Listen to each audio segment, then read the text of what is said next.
would you be so kind as to take the stage? Thomas Kessler, formerly of Swiss Re, am I allowed to say a veteran of Swiss Re, more recently of the ADB, the Asian Development Bank. Looking forward to your words. Well, thanks very much, Daniel, for the introduction. Good morning, everyone. Just waiting to get presentation on the screen so that I can start. Maybe just a word of thank you to have invited me to represent the ADB. As Daniel said, I only joined ADB for 5 months ago, in April this year, after having been more than 25 years with Swiss Re. And try to do my best to represent ADB. And I want to start actually sharing a quote which inspired me as I moved from the private sector to the ADB. And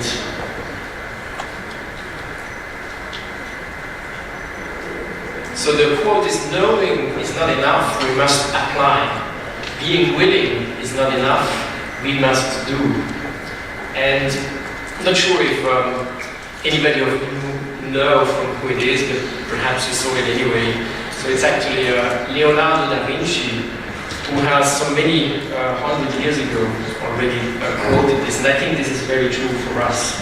And it's one of the reasons why I've decided to make this move, because I think, especially in the private sector side, there's a lot of know-how and goodwill available, but it still needs a lot to find traction and to implement solutions.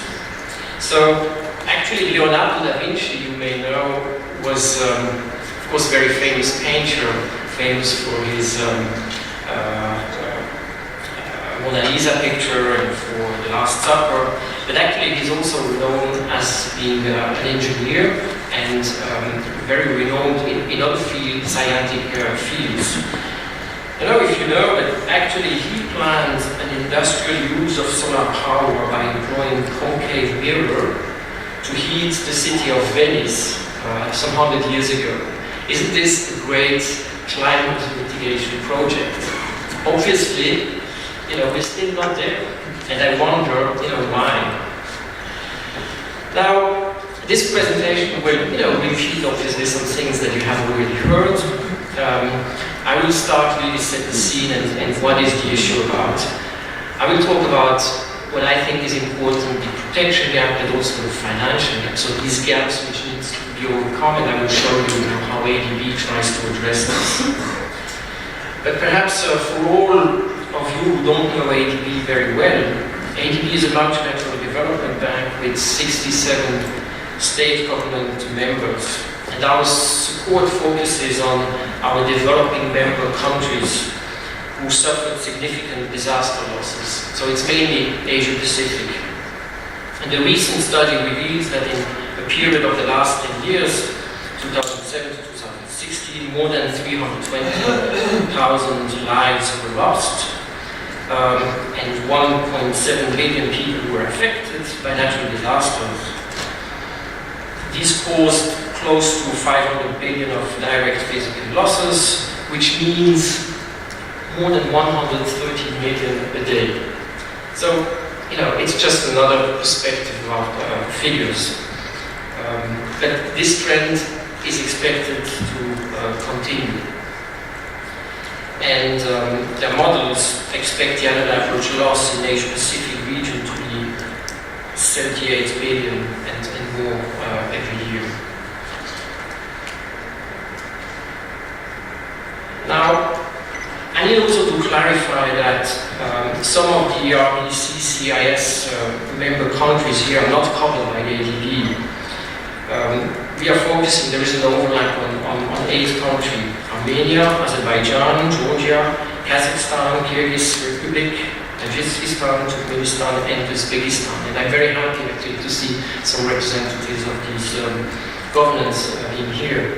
Actually, I'm on my way through Istanbul next week to be in Turkmenistan, Ashgabat, and we are gathering representatives of the Ministry of Finance, of disaster risk management authorities and regulators to talk about disaster risk financing with the CARIC countries. These are the Central Asia Regional Economic Cooperation countries, which in addition to those I mentioned also include Afghanistan, Pakistan, Mongolia, and two west provinces of the People's Republic of China, Inner Mongolia and Xinjiang.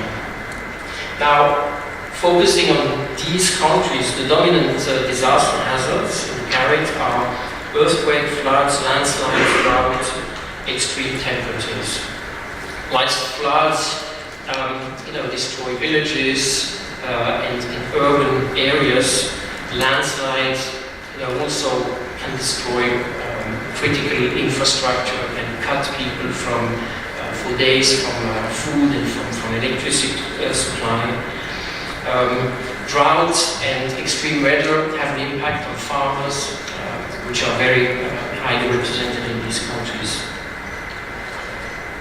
But perhaps earthquake in that region is certainly one of the most prone hazards. It's a high frequency and high severity, or it's a low frequency but a high severity event. And most loss of lives are actually to be reported after earthquakes. Now, you may remember lots of historical events, and I don't want to point out one or the other, but I would like to mention a study that we are starting with the Karlsruhe Institute of Technology and with Chaucer, who is a Lloyd syndicate. And together, we have modeled what a loss would represent a historic earthquake event, and its economic loss at the time would represent if it happens again today. And the example, or one of the examples I would like to highlight, because it's a little bit small, is the earthquake in Ashgabat in 1948. And at that time, the loss caused was $350 million, which in today's money value would represent 3.5 billion. Now, if we count if you take into consideration the aggregated economic value today, but also, sometimes also the high resilience, it still would cause a loss of $21 billion today. On an annual average expected loss basis for the region from earthquake, we would expect annually 2.8 billion losses. Now, again, to address this issue, one needs, in our perspective, to tackle two specific gaps. It's the infrastructure finance gap and it's the protection gap. And ADB has recently conducted a study in developing member countries, and this reveals that, so it's focusing again on Asia Pacific, that the infrastructure finance gap is 26 trillion up to the year 2030, which represents 1.7 trillion per year, and that includes climate change measures that are needed in developing Asia. 241 billion are really specific to climate change and adaptation, including the cost of climate proofing. Now, what is the gap? If you look at those countries, the studies have been done, and their economic growth, GDP growth by 2020, then this gap represents almost 2.4% of this GDP growth. And if you take away China, then it's 5%. Now, in this country, fiscal reforms may lead to, or may enable to fill this gap up to 40%, according to the study. But 60% is still left over, and that's basically where the private sector should come in. And in real money terms, this means that it would increase its contribution of 63 billion currently to around 250 billion a year over the next 5 years on a yearly basis. Now let me state also one quote, make a quote of the United Nations Economic Social Commission, who said that, has estimated that without climate resilient development, climate change could force more than 100 million people in Asia and the Pacific into extreme poverty by 2030, wiping out the gains in poverty reduction achieved over the last decade. So, really, that there is an urgency in a need of urgency in our actions. Now, the protection gap has actually already been mentioned, and David, sorry, I'm using here an AIR slide, which actually shows, how much uninsured assets compared to insured assets after a loss. And here, the model assumption is a 100-year event. In Asia, the protection gap is significant. Over the last 20 years, Asia has accounted for almost half of the world economic losses from natural disasters, amounting then to almost $900 billion. And yet only 5% of that has been insured, compared to almost close to 40% in the Western part. Now, of course, as has been said, this exposes the government budgets to high volatility and doesn't help to reduce poverty. So what is to be done? It's actually pretty simple. Reduce the risk to the point where it's no longer cost efficient to reduce it any further. So that means that disaster and climate resilient measures can be incorporated into infrastructure investment.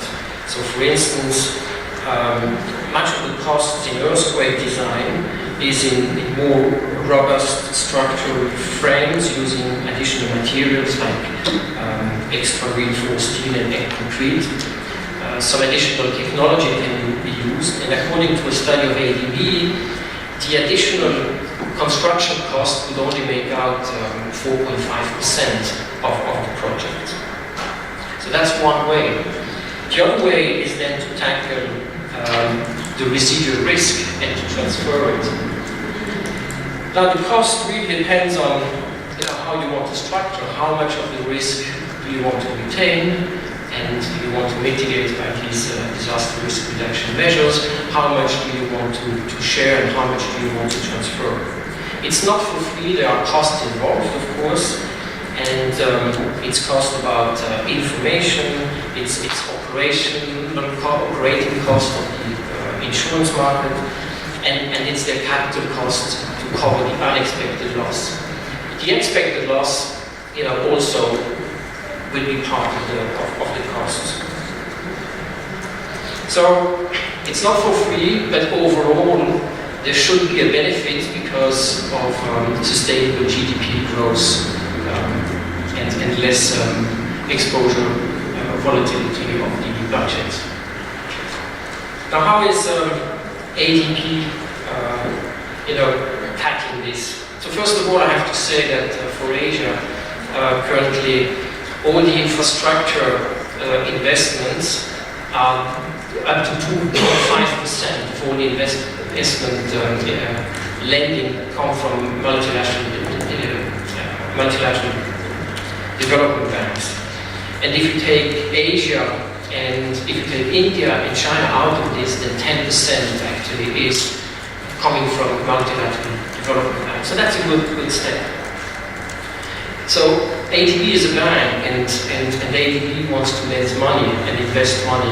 And our aim is to make these investments more sustainable. So we are looking at considerable investments in flood and seismic risk management.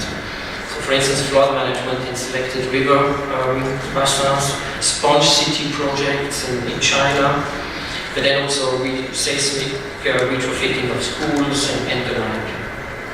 We're also providing grants which can be used for promoting risk-sensitive land use planning, for capacity building of the governments and of the builders and developers. So we basically want to, with with examples, help to demonstrate the benefits of such investment and stimulate further investments. A growing portion of ADB's finance is also going to private sector, promoting PPP finance projects. So that's really our contribution, to these risk reductions, and of course there's much more to say. I didn't highlight the risk mitigation, the projects on the risk mitigation, climate risk mitigation, and so forth. But I guess some other colleagues of ADB will be more appropriate to give you more highlights on that. But I have some examples with me if you want to discuss that. So on the other hand, what are we doing on risk transfer activities? So first of all, I think it's a two-level approach. It's important to strengthen the enabling environment.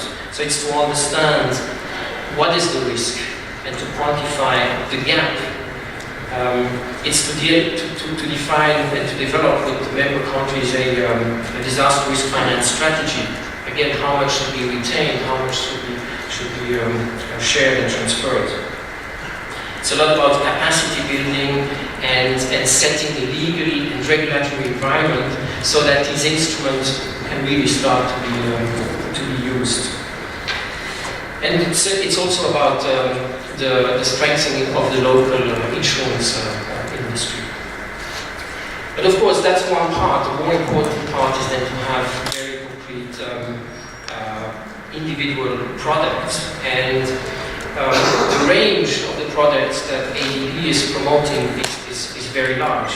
It can be very traditional contingent lending facilities to government, which are triggered after an event and are immediately available, but they need to be paid back because it's in the form of a loan. We are establishing pools, risk pools, for cities, pooling cities together and transferring their risk. We are looking at regional pools also, discussing, for instance, the parent countries, how they can more efficiently come together. But then, and we also, looking at microfinance risk transfer solution in order to provide more access to finance for SMEs and for poor people.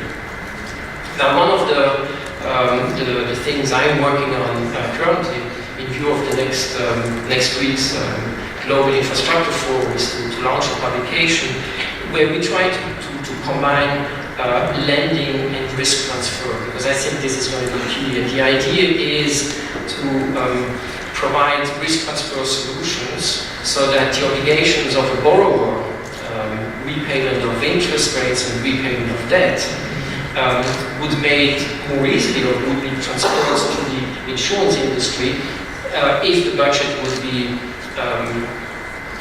exposed to a disaster event. So this I would like to conclude.